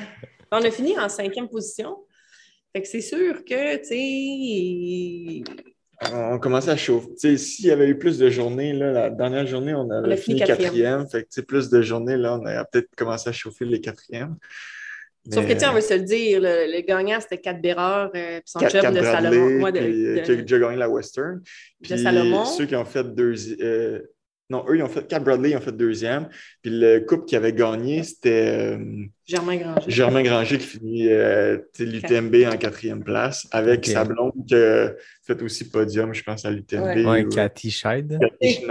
On n'avait pas la prétention d'aller les chercher. On ne pouvait pas du tout en 2017, là, mais quand même, ça nous avait... C'est trippant de voir que tu cours comme... contre eux, là. Avec eux, oui. Tu es assez proche. Ben, assez proche, pas dans le temps, dans les temps de course, mais comme dans les temps de position, on était quand même pas si pire. L'autre chose, là, c'est que passer à 4100 mètres d'altitude pour les Québécois qui s'entraînent sur le Mont-Royal, Josiane n'a jamais vu les paysages du Colorado. Elle était incapable de regarder au loin, sinon elle avait le vertige les étourdissements qu'elle prenait. Là, fait que elle trouve les photos que j'ai prises sont très belles. Oui, ça, c'est beau. Ça fait un beau voyage en photo. Non, mais ça a été vraiment l'épopée qui a un peu comme solidifié tout le reste, qu'après, on s'est équipé d'une van life, puis qu'on a juste tellement trouvé ça trippant. Puis... En fait, on était allé là-bas avec notre vieille van Honda qu'on avait convertie avec un lit à l'intérieur. Écoute, c'est un peu plus que 48 heures rouler non-stop, se rendre au Colorado. Fait que, ça a comme fait partie de l'aventure. Presque 6 jours, tu dors dans des tentes. On avait fini de courir le dimanche soir. Le lundi matin, on a pris la route. C'est comme le mercredi matin. Ouais. Moi, je commençais une nouvelle job. Puis Olivier est rentré opérer à 5 h le matin. On est arrivé à 2 h du matin. Aïe, aïe. Vive le café. Voilà. C'est le genre d'affaire. Puis, ce qu'il faut dire aussi, c'est que pendant la course, je pense qu'à la 3e ou 4e journée, Olivier est tombé et il s'est cassé un pouce. Ah ouais? Là, je le vois, puis là, je suis comme ça. Puis là, je le vois qui craque son doigt. OK, c'est bon, on repart. Là, après, tu sais, puis on part vite, là. Là, je suis comme, wow, tu vas bien trop vite. Puis comme, ah ouais. Une adrénaline de fou. Il me dit après ça, quand on traverse la file d'arrivée, je me suis cassé le pouce. Là, ils s'en vont les médics, puis là, ils font, l'hôpital est loin, hein. Non, je vais être correct. Puis, il est allé à l'hôpital au Québec. Au Québec, mais tu sais, comme un pouce un peu tout croche, là, tu la replaces, puis la douleur fait en sorte que tu as un petit rush d'adrénaline, là. Fait que, on avait fini la course sur un bon pace, je dirais. Dans ce temps-là, je pense que ça cicatrise pas bien, là. Ça reprend pas parfaitement, c'est ça? Ben, c'est pas si pire, là. Le physio, on l'a travaillé pas mal, là, mais effectivement, là, il plie pas autant que celui de l'autre main, là, mais Ça va, on a travaillé pas mal, puis Faut pas de l'autre. Mais ça m'empêche pas d'opérer. En tout cas. Voilà, c'est ça l'important. Moi, maintenant, en ski alpin, dans les sous-bois, je m'étais pogné entre mon bâton et un arbre en essayant de me pogner, puis C'est exactement. casser comme l'index ici. Mais tu sais, sur le coup, ça fait mal. Fait que je m'en vais à la pharmacie acheter comme un truc en métal qui fait la forme du doigt, puis je le tape, puis je me dis, ça fait juste mal quand je plie. Puis tu sais, ça passe. Puis à un moment donné, 8 mois plus tard, je vais voir mon médecin de famille pour totalement autre chose. Puis là, j'ai dit, hey, peux-tu checker, il me semble que j'ai une bosse. Il fait, ouais, t'as une bonne bosse, t'es-tu cassé le doigt? Ah, ben, ça devait être cassé cette fois-là. Donc, ça a comme cicatrisé, puis j'ai une belle petite bosse, mais ça, je pense que ça limite un peu, mais Exact. c'est pas du gland, il n'y a pas besoin d'avoir une bonne gâchette. Là. J'avais des pôles, moi aussi, là. Pour moi, on s'avait amené des bâtons, puis c'est avec le bâton dans les mains, là, quand tu tombes, là, les doigts, ils écopent. Là. Ouais. Ça fait des bonnes histoires à raconter. Ouais, exact. Et voilà. Moi, vous le savez, je t'amène tout le temps avec les questions éclair NAC. Là, vous êtes des ambassadeurs NAC. Je me trompe pas, les deux ou Oli seulement? Ouais, surtout moi, mais tu sais, je vous dis, c'est un peu. Elle en mange aussi, je suppose. Ouais, exact. Ouais. Ça faisait très bien les waffles puis les bornacs pour la grossesse, là, les petites sorties. Ah oui, c'est clair. Hein? Ça fait un petit. Quand tu as un petit rush de sucre, quand tu as une petite baisse de pression, voilà, la bornac est prête. Fait que vous le savez, d'habitude, c'est comme un concours de vitesse, de FKT, répondre rapidement. Mais là, à deux invités, c'est plus tough. Puis il y avait de quoi que j'avais commencé avec Julien puis Joanie il y a 1 an. Je l'ai refait avec des couples. Je l'ai refait avec pas des couples, là, des amis. René Morissette puis Mathieu Fortin l'ont fait. Donc, il y en a un des deux qui va commencer. J'ai 10 questions. La réponse, c'est soit Oli, soit Josiane. Fait que la deuxième personne n'est pas là, il ne faut pas qu'il entende. Puis après ça, le deuxième arrive. Puis là, on va voir les réponses, puis on va voir si vous vous entendez sur, par exemple, qui mange le plus. Vous devez répondre. Fait que je ne sais pas qui veut commencer, qui veut aller faire un tour dans la cuisine. C'est un peu comme les jeux des mariages. Là, exact, c'est quasiment ça. Je quitte. Ah, OK. Parfait. Là, on est-tu sûr qu'elle ne t'écoute pas? C'est dit, ouais, je pense que c'est bon. On peut s'y faire confiance? On va faire confiance. Parfait. Qui court le plus? C'est moi. Qui se lève le plus la nuit pour s'occuper des petits? C'est Josiane. Qui est le plus maladroit? C'est Josiane. Qui aime le plus les montées entre elles? Je pense que c'est moi. Qui aime le plus les descentes? C'est dur à dire les deux, mais Josiane aime beaucoup les descentes. Qui mange le plus de barnac? Je veux dire moi. Qui se laisse le plus traîner? Je veux dire moi. Qui conduit le plus la vanne? C'est moi. Qui chante le plus mal? C'est probablement moi. Qui poste le plus sur votre Instagram commun? C'est Josiane. Parfait. Donc, j'ai les réponses. Tu peux lui dire de revenir. Toi, tu peux rester, c'est pas grave. Tu as déjà répondu. Fait que, tant que tu lui donnes pas d'indices. Non, parfait. Je vais être. Ouais, c'est vrai. Ah, c'est bon, pareil comme jeu. Es-tu prête, Josiane? Oui. Qui court le plus? Olivier. Qui se lève le plus la nuit pour s'occuper des petits? Moi. Qui est le plus maladroit? Moi. Qui aime le plus les montées entre elles? Oli. Qui aime le plus les descentes? Moi. Qui mange le plus de barnac? Oli. Qui se laisse le plus traîner? Oli. Qui conduit le plus la vanne? Oli. Qui chante le plus mal? Oli. Qui poste le plus sur votre Instagram? C'est moi. C'est un 10 en 10. Hey, c'est très, très fort. Félicitations. Très, très impressionnant. Écoute, je pense que Joanie et Julien, il y a 1 an, avaient fait exactement la même chose, un genre de 10 en 10. Je pourrais leur demander, je m'en vais courir avec eux autres demain matin, mais il me semble que c'est un 10 en 10. C'est des bonnes questions. Oui. D'habitude, je peux comme revenir et faire bon, c'est où les points de chicane potentielle parce que les deux disent deux choses différentes, mais là, vous êtes all-in comme ça. Fort. Ah, c'est vrai ça, mais non, c'est des bonnes questions. Mais tu sais, en même temps, tu sais, comme qui aime mieux les descentes, qui aime mieux les montées, comme le fait qu'Olivier aime beaucoup les montées, ben, tu sais, toi, moi, ça me pousse un peu comme à m'améliorer, puis à me dépasser dans les montées. Puis, je sais que tu aimes vraiment les descentes. Je te laisse toujours aller devant puis gérer le pace. Ouais. Ça, c'est sûr. C'est moi qui t'avais en descente. J'aime les descentes, sauf à l'OCC quand tu as comme 4000 mètres de dénivelé négatif. Ah ouais, c'est clair. C'est intense, mais c'est souvent qu'ils sont longues. Tu sais, au Québec, j'aime ça, les descentes techniques, là, quand c'est casse-gueule, puis que c'est dangereux. Tu sais, je ne sais pas si ça ramène mon passé La boxeuse. de boxe ou est-ce que je me dis, hey, je peux me péter la gueule. Mais, tu sais, Hélène Dumais m'a toujours dit, il ne faut pas que tu penses. Si tu penses, tu vas tomber. Ah, c'est clair. Bouge les pieds rapides, descends, puis profite de la brise. Ah, mais une descente technique, c'est le fun, se laisser aller parce que le cerveau va tellement vite. Puis, je veux dire, à un moment donné, tu t'emportes, puis oui, ça finit parfois les 4 fers en l'air dans la brousse, mais c'est pas grave. Mais la plupart du temps, c'est vraiment très le fun. Là. Oui, c'est qui disait les courses, ça se gagne en montée, ça se perd en descente? Je sais plus c'est d'où ça vient, mais c'est un dicton qu'on dit depuis vraiment longtemps. C'est une bonne, c'est vrai, c'est intéressant. Dans le sens où on a tous vu quelqu'un en course vraiment bon, mais pas descendre. Puis tu sais, je fais le parallèle avec le skimo. Il y a des très, très, très bons courseurs, là. Ils montent comme des flèches. Après ça, il faut qu'ils skient pour descendre. C'est ça.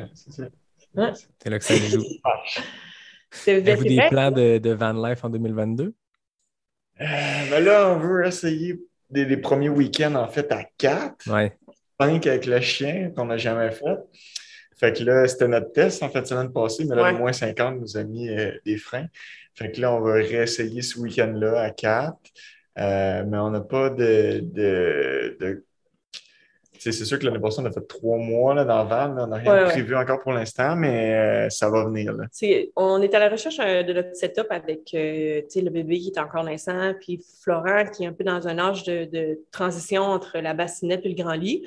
Mais aussitôt qu'on va retrouver notre setup, là, ça va être plus facile de faire comme on faisait tout le temps. En fait, le trip, c'est juste de dire vendredi soir, on part, on descend à Stoneham ou au parc de la Jacques-Cartier, on s'en va des Monts-Valin, au lac Saint-Jean. Tu sais, dans Charlevoix, peu importe, c'est juste, on est tous à 2 heures de route d'énormément de montagnes, d'énormément de nature. Fait que c'est juste de trouver notre setup pour dire go, on part. Puis, tu sais, si on se fie à oui, on a fait 3 mois en van life, mais tu sais, on décidait la semaine d'avant où est-ce qu'on allait. Là. OK. Ça, tu sais, on attendait aussi de voir selon l'évolution de la pandémie. Fait que, tu sais, on y allait vraiment semaine par semaine. Puis, dans les semaines de construction, on allait où ce que les gens n'allaient pas. Tout ça. Ouais, tout ça décidé de dernière minute. Là, fait que... Tu sais, souvent, il y avait des gens qui disaient je viendrais vous rejoindre à telle place. Fait que, OK, bien parfait, on va aller dans Chic-Choc telle semaine, on va aller sur la Côte-Nord telle semaine. Fait que c'est ça. Puis, tu sais, c'est sûr que là, il y a les courses de skimo qui vont nous amener à se promener un petit peu plus. Puis, nous, c'est sûr qu'on va on va se promener en van life parce que c'est super facile. Tu sais, aussi, en temps de pandémie, c'est ce qui nous a un petit peu sauvé de dire qu'on peut sortir en respectant les règles quand même. Ah oui, exact. On reste dans notre van ou on va dehors. On traîne notre maison. Voilà. C'est le plus simple. On va juste réactiver la machine de s'adapter, tu sais, puis trouver le nouveau setup avec un bébé de plus. Puis après ça, ben, ça va être parti. Là. C'est ça. Vous allez trouver votre idéal, comment ça fonctionne, puis ça va être parti pour l'été. Faire des tests, puis après ça. Oui, c'est ça. On va arriver à l'été, puis on va être seté, puis ça va être plus facile de partir. On s'est vraiment équipé de van life dans le bon temps, là, avant un peu la pandémie, parce que maintenant, c'est un peu rendu la folie. Mm-hmm. On s'en cherche. Tout le monde en veut. Les gens qui en vendent, ça se vend super rapidement. On a été quand même chanceux qu'on a un petit peu on a comme profité de l'occasion un petit peu avant la folie. Ouais.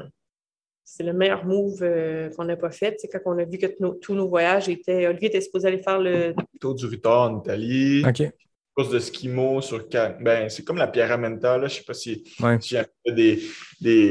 des gens qui écoutent le podcast qui connaissent bien le skimo. La Pierramenta, c'est 4 jours, 10 000 mètres de dénivelé en 4 jours. Ben, la Tour du Rutor, c'est l'équivalent, mais en Italie. Puis c'est une course qui se fait juste aux 2 ans.